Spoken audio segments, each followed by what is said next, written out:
بسم اللہ الرحمن الرحیم۔ السلام علیکم ورحمۃ اللہ وبرکاتہ۔ ان الحمد للہ نحمده ونستعینه ونستغفره ونستهدیه، والصلاة والسلام على سید المرسلین محمد وآلہ وصحبہ اجمعین، اما بعد۔ حاضرین و ناظرین، یہ درس قرآن نمبر 354 ہے اور آج سورۃ النساء کی صرف ایک آیت کی تلاوت و تشریح کی جائے گی، آیت نمبر 10۔ اعوذ باللہ من الشیطان الرجیم، بسم اللہ الرحمن الرحیم۔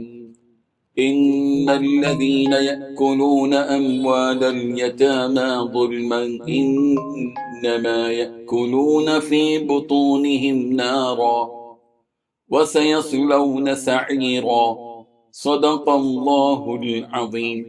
لفظی ترجمہ یوں ہیں، ان الذین، بلا شبہ وہ لوگ جو یأکلون کھاتے ہیں، اموال الیتامی یتیموں کے مال، ظلماً ظلم سے، انما یأکلون تو بلا شبہ وہ کھاتے ہیں، فی بطونہم اپنے پیٹوں میں، ناراً آگ، وسیصلون سعیرا اور عن قریب وہ داخل ہوں گے دہکتی آگ میں۔ ترجمہ یوں ہے، جو لوگ یتیموں کا مال ناجائز طریقوں پر کھاتے ہیں وہ اپنے پیٹ میں آگ بھرتے ہیں اور ضرور دوزخ میں ڈالے جائیں گے۔ اس آیت میں دو باتیں بتائی گئی ہیں۔ پہلی بات، جو لوگ یتیموں کا مال ناحق کھاتے ہیں وہ اپنے پیٹ میں آگ بھر رہے ہیں۔ دوسری بات، ایسے لوگوں کو جلد ہی ایک دہکتی آگ میں داخل ہونا ہوگا۔ بزرگان محترم، سورہ نساء کی ابتدا ہی سے یتیموں کے بارے میں مسلسل ہدایات اور احکامات بیان کیے جا رہے ہیں۔ سورہ نساء کی دوسری آیت میں یتیموں کو ان کا مال دینے کا حکم دیا گیا، وَآتُوا الْيَتَامَ أَمْوَالَهُمْ، ان یتیموں کے مالوں کو اپنے مالوں میں ملانے سے روکا گیا۔ اور تیسری آیت میں یہ کہا گیا کہ اگر یتیم لڑکیوں کے معاملے میں انصاف نہ کرنے کا خوف ہو تو دوسری ایسی عورتوں سے نکاح کرنے کا حکم دیا گیا جو انہیں پسند ہے۔ پانچویں آیت میں کہا گیا کہ یتیموں کو ان کا مال اس وقت تک نہ دو جب تک کہ وہ اس کو خرچ کرنے کا سلیقہ نہ رکھتے ہوں، اور البتہ ان کے مالوں میں سے ان کو کھلانے پلانے اور ان سے معروف طریقے سے بات کرنے کا حکم دیا گیا۔ چھٹویں آیت میں ان یتیموں کو نکاح کی عمر تک پہنچنے تک پرکھتے رہنے کا حکم دیا گیا، اور جب توجہ دلائی گئی کہ وراثت کی تقسیم کے وقت اگر دیگر رشتہ داروں اور مسکینوں کے ساتھ یتیم آ جائیں تو تھوڑا بہت ان کو بھی دے دیا کریں۔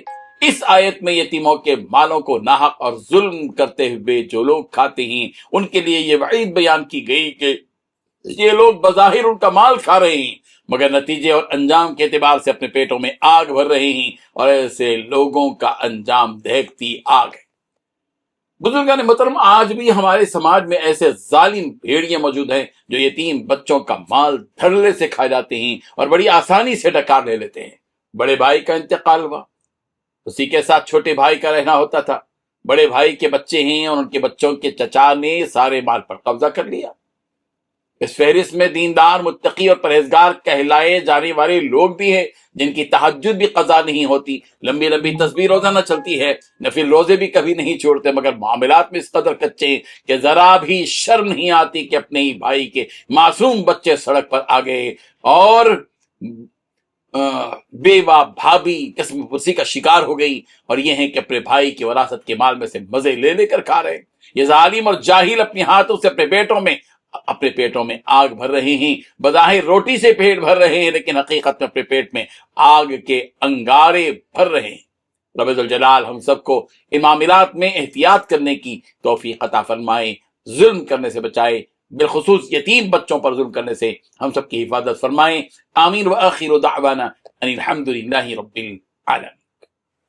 ڈیلی درس قرآن کو سبسکرائب کیجئے، اپنے تاثرات اور مشورے ارسال کیجئے، اور متعلقین کے گروپ بنا کر انہیں روزانہ درس قرآن بھیجیں اور اجر ثواب پائیں۔